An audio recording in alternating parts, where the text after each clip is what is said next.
حکیم صاحب اپنے دواخانے کی طرف صبح صبح تشریف لا رہے تھے کہ اس نے مسجد میں مولوی صاحب کا خطبہ سنا۔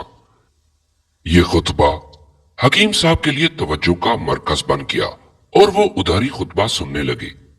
مولوی صاحب فرما رہے تھے کہ یہ دنیا آپ کے بغیر نہیں رکتی اور نظام دنیا یوں ہی چلتا رہے گا۔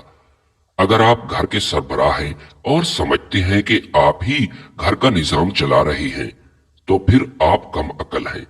گھر کا نظام آپ کے بغیر بھی چلتا رہے گا اور آپ کے ہونے یا نہ ہونے سے کسی کو کوئی فرق نہیں پڑتا۔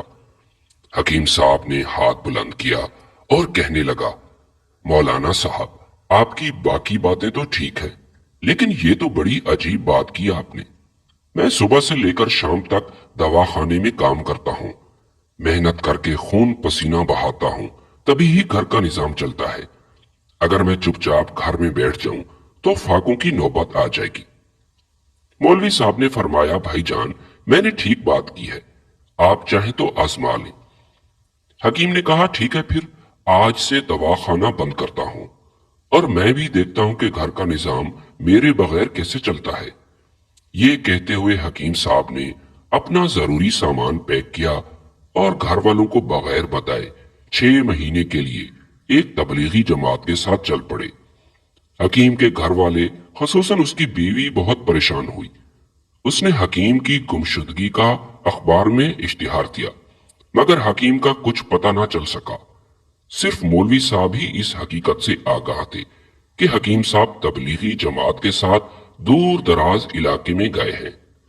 کچھ دن بعد مولوی صاحب حکیم کی بیوی کے پاس آیا اور کہا کہ بہن، اصل بات یہ ہے کہ آپ اپنے شوہر کو تلاش مت کریں، وہ اب واپس نہیں آئے گا۔ وہ ایک جنگل سے گزر رہا تھا کہ جنگلی جانوروں کا شکار ہو گیا۔ اس کے جسم کا سارا گوشت جانور کھا گئے، جبکہ صرف ہڈیاں ہی باقی رہ گئی تھی۔ میں نے اسے ساتھ والے قبرستان میں دفنا دیا تھا۔ حکیم کی بیوی نے جب یہ سنا تو سر پیٹنا شروع کر دیا۔ کچھ دن سارا خاندان شدید غم زدہ ہوا، مگر آہستہ آہستہ سب نارمل ہو گیا۔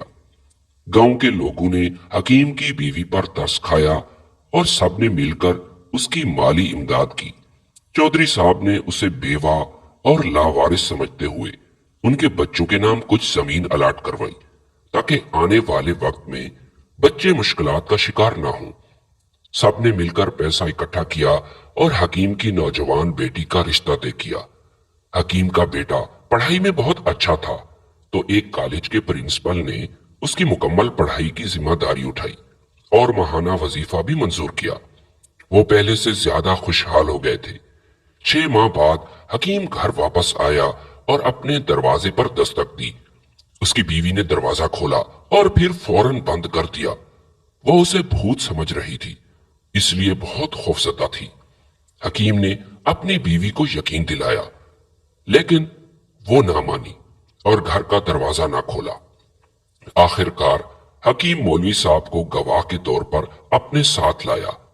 مولوی صاحب نے حکیم کی بیوی کو ساری کہانی سنائی، مگر اسے پھر بھی یقین نہ آیا۔ آخر کار حکیم کو غصہ آیا اور طیش میں آ کر بیوی سے کہا، آخر تم کیا چاہتی ہو؟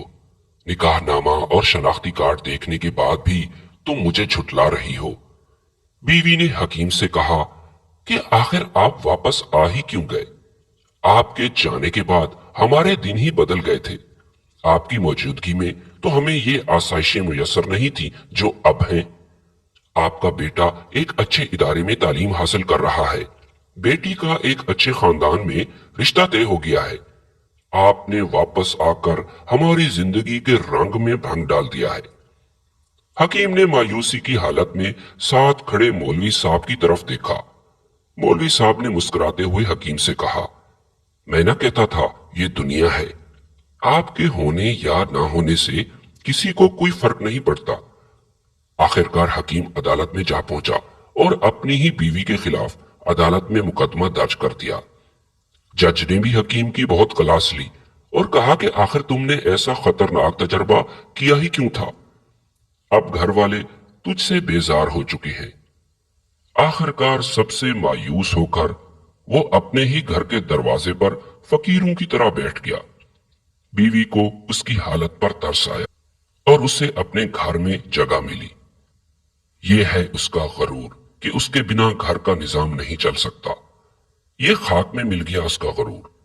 دنیا کا نظام کسی کے لیے بھی نہیں رکتا، اور ہمارے ہونے یا نہ ہونے سے کسی کو کوئی فرق نہیں پڑتا۔ ہاں، مگر مجموعی طور پر ہم سب اللہ تعالیٰ کے محتاج ہیں۔ اس کی رحمت کے بغیر نہ ہمیں دنیا میں سکون ملے گا اور نہ ہی آخرت میں جگہ ملے گی۔